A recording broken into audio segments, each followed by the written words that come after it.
아파트 관리비 무섭다고 여러분도 생각하시죠?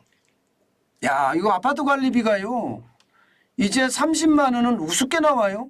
30만 원은. 예. 옛날에는 뭐 22만 원, 23만 원 나오던 관리비가 여름철 지나고 나면 30만 원, 겨울이 되면 30만 원도 넘습니다. 충격적이에요. 30만 원이라는 게 여러분, 예, 이게 적은 돈이 아니잖아요. 오죽했으면 제가 제2의 월세라고 이야기했을까요?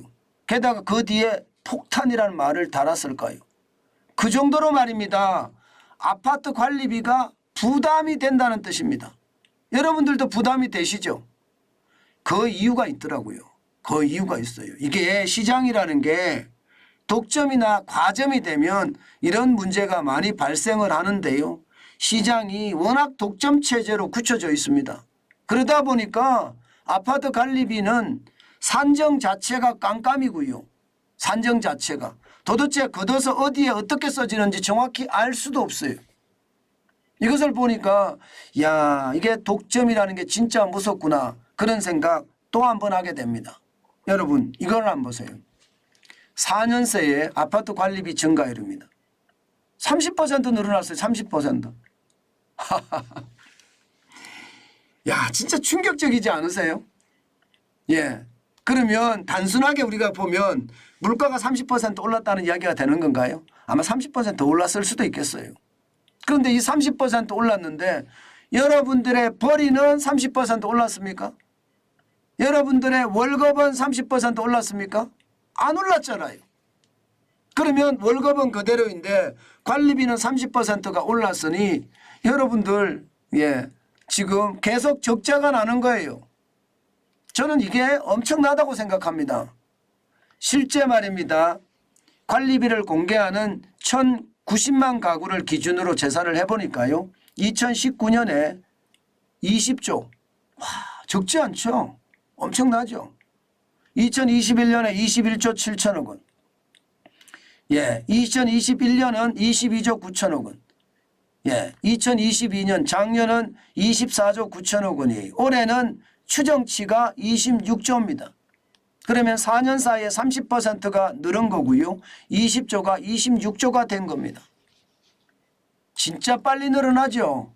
진짜 빨리 늘어납니다. 이게 뭐 관리비라는 게, 예, 이게 일반적으로 이야기하면 주민이 우선이어야 되는데 이 주민이 우선이 아니라, 예, 이게 이 관리를 하는 회사가 더 우선이에요. 이렇게 될 수밖에 없고 관리비가 이렇게까지 올라갈 수밖에 없는 게, 여러분 이거 한번 보세요. 저는 시장이 이렇게 돼 있는 거는 진짜 웃긴 시장이라고 생각합니다. A사라고 제가 그냥 A사라고 달았습니다. 804.2만 가구, 804만 2천 가구를 지금 공동주택 관리 정보 시스템을 집어넣고 운영을 하거든요. 이 회사가 72.5%를 점유하고 있습니다. 완전 독점 체제죠. 독점 체제. 완전 독점 체제입니다. 게다가 여기다가 A사라고 되어 있는데 이건 잘못 표현이 됐고요. A-4입니다. A-4. A-4가 뭐 A사의 자회사쯤 되겠죠. 여기가 1.7%면 예, 19만 가구. 이거 두 개를 다 합치면 굉장히 크죠. 독점의 문제는, 예, 가격을 지들 마음대로 한다는 거예요. 과점도 3개, 4개 되는, 아니면 5개 되는 이런 과점 체제도 가격을 자기들 마음대로 하잖아요. 우리 은행이 그렇잖아요. 대출금리, 예금금리 차이 말입니다. 자기들 마음대로 하잖아요. 그러니까 은행의 이익이 엄청나게 나잖아요. 그런 것처럼 이게 공동주택, 아파트 관리 정보 시스템을 운영하는 이 회사 독점 체제가 되니까 이럴 수밖에 없습니다. 2위 회사가 말입니다. 2위 회사가 116만 3천 가구. I사라는 회사지만 이게 10.5%입니다. 그리고 H사는 35만 6천 가구, 3.2%고요. 주택관리공단은요, 예, 25만 7천, 예, 2.3%. 뭐 주택관리공단이라는 게, 예, 이게 뭐 공공아파트를 말하는 거니까 예, 공공아파트. 기타가 108만 7천 가구 9.8%입니다. 전체적으로 보면 한 회사가 독점하죠. 한 회사가 거의 독점을 하니까 시장은 늘 그 회사 중심으로 왜곡이 될 수밖에 없습니다. 시장은요, 특정 회사 중심으로 시장이 독점 체제를 구축을 하면요, 시장에는요 그만큼 위험이 더 커질 수밖에 없는 게 현실이다, 이렇게 얘기할 수가 있습니다. 사실 아파트 관리비를 보면 깜깜이에요. 이게 도대체 어떤 식으로 걷어지는지 잘 모릅니다. 저도 솔직히 모르고요. 관리비가 왜 이렇게 많아 이렇게 이야기할 뿐이지 세세히 따져본 적이 단 한 번도 없을 겁니다.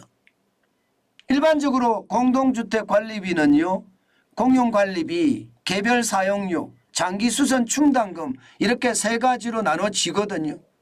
예, 공용관리비 같은 경우는 청소비와 경비비, 예, 성강기 유지비 뭐 이런 게 들어갑니다. 이게 여러분도 보시다시피 청소비하고 유지비는 다르죠. 예, 청소비하고 유지비. 그리고 개별 사용료는요, 예, 난방비라 급탕비라든가 전기료라든가 이게 뭐, 예, 그 입주자 대표회 있죠. 입주자 대표회의의 회의료라든가 이런 게 개별 사용료에 들어갑니다. 장기 수선 충당금은 수선비나 보수비가 여기에 들어가고요. 그런데 이거에 대해서 정확하게 설명해 주는 경우가 있습니까? 없습니다. 정확하게 설명해 주는 게 없으니까 예, 시장은 그만큼 예, 깜깜이에요, 깜깜이. 그러니 관리비가 얼마나 올라가는지 얼마나 나가는지 솔직히 제대로 알지 못하고 관리비를 내는 게 허다한데 지금 나가는 비용을 보면요, 워낙 빠르게 많이 늘어나서 저는 시장이 바뀌어야 된다고 생각합니다.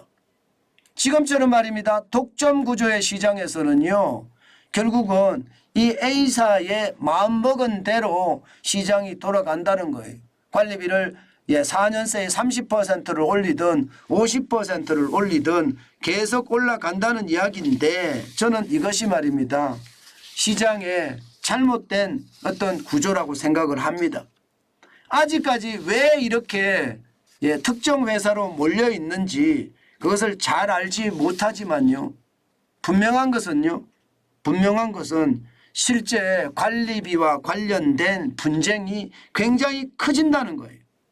이것은 어떻게 생각하면요, 제대로 투명하게 공개를 하고 이게 여기서 말입니다, 아파트 관리비에서 이익을 많이 내는 것이 아니라 이것은 일반적으로 저는 생각을 하면요, 적정 이윤을 낼 수는 있지만 깜깜이는 안 된다는 거예요.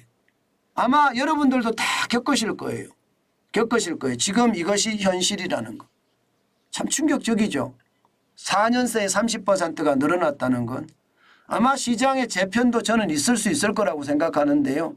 이런 문제가, 독점 문제가 이미 시장에 불거지고 있고 이렇게 나왔다는 것은요, 아마 경쟁체제를 도입하는 것도 그렇게 먼 일이 아니겠구나, 저는 그런 생각해 봅니다. 먼 일이 아니겠구나. 그만큼 말입니다, 시대가 변하면 달라져야 되는데 이게 독점체제가 유지되는 것도 있다는 것을 보니 야, 이게 시장이 좀 많이 바뀌어야 되겠구나, 그런 생각 오늘도 한 번쯤 해봅니다.